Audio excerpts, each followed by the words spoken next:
and I had to write a formal apology letter to Japan, and it was a little bit humiliating. Hey, it's Vlad, and this is what I do. What's your full name? My name is Vladimir Lisuba.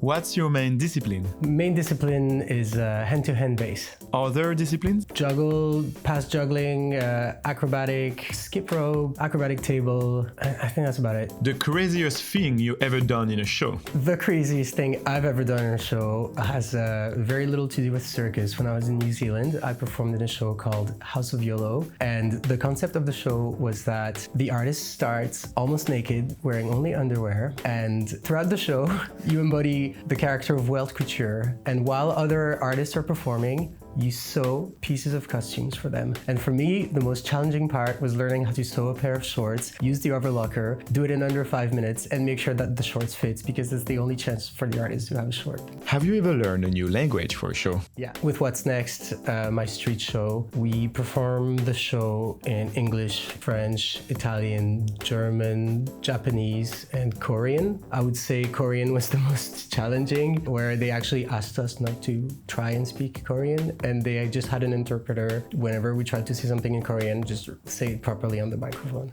But in the other places, in Japan, in Italy, in Germany, we do the show like, I would say like 50% in the language of the place we're at, 50% in English, except in Japan where it's 100% Japanese. Yeah, I don't know what we were saying in Korean, but probably not what we tried to say. How did you get into circus? I got into circus through parkour. When I was a teenager, I started doing parkour with my friends, and that led me to perform at the Montréal Complètement Cirque Festival in Montreal. And then I met a bunch of students from the school, and I decided, you know what, that's what I want to do. And that's what I did. How many countries have you been? I've performed in 22 countries so far, and I must have been to maybe 3-4 more than that. Is being a bass improve your daily life? Yeah, for sure. I think being a bass means working with partners. It's great on many levels. First of all, you always have to work with somebody, which means you always have to adapt to yourself. You always have to collaborate. You have to be trustworthy. You have to communicate clearly, and you have to be humble. Best show you ever saw?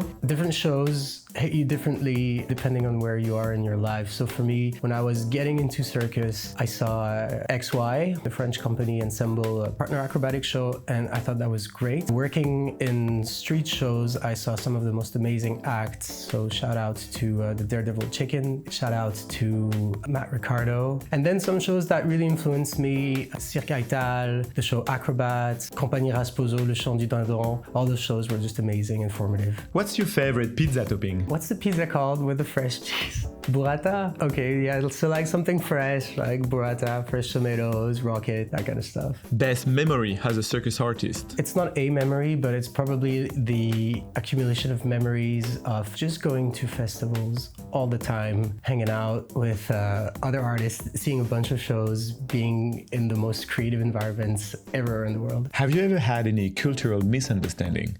Yeah.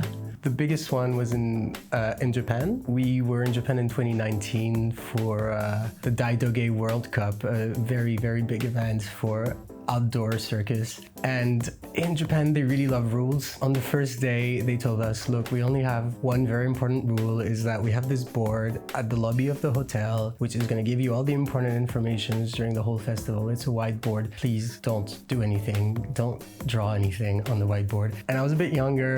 I was a little bit more rebellious. And I figured on the last day of the festival, I was like, well, it's the last day of the festival. They told us not to draw anything during the festival. After the party, we came home to the hotel and I drew something obscene, and it turned out that it was a very serious thing for them. Long story short, they figured out it was me because the hotel gave them the security camera footage, and I had to write a formal apology letter to Japan, and it was a little bit humiliating, a little bit funny, but I guess it's just how seriously they take these things in Japan just really completely surprised me. Now I know a lot better. What's the last book you read? Last book I read is called Super Communicators by Charles Duhigg, and I highly recommend it. It's a book about improving your communication. Must read. What's the hardest about performing in front of a foreign audience? In the shows where we speak, it's trying to make yourself understood. And with the street show, we try to make the show relevant to our audience. And so we actually do quite a bit of research about what's going on in that place, what's special about where we're at, and we try to put in some jokes or some little nods. And so it's challenging, but it's also fun because we feel like we get to know them better. The most interesting cultural differences you have encountered? Obviously, like in Japan, Japanese audience are very quiet, very attentive. When you do something impressive, everybody goes, ooh, very quietly at the same time. After the show, people will line up to take a photo with you and shake your hand. They love to shake your hand because in Japan, obviously, people bow, but so they're like, this is my opportunity to practice a handshake. And I guess like in some places, like in Australia, people love to tell you how they feel out loud in a very obnoxious way, especially if you're playing late at night. For like a Canadian company where we're used to people being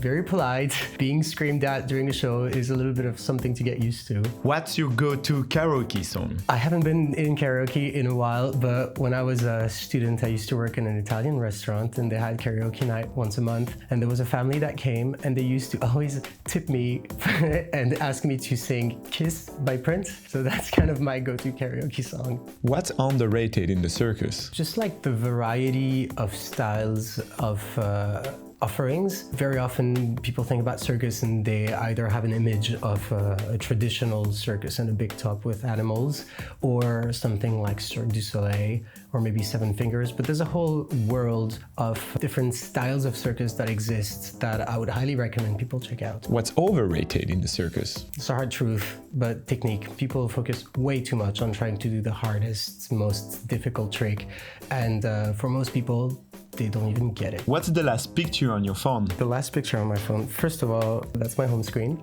It's my wedding with my wife. But the last picture is we're training to get a 4-high in the park.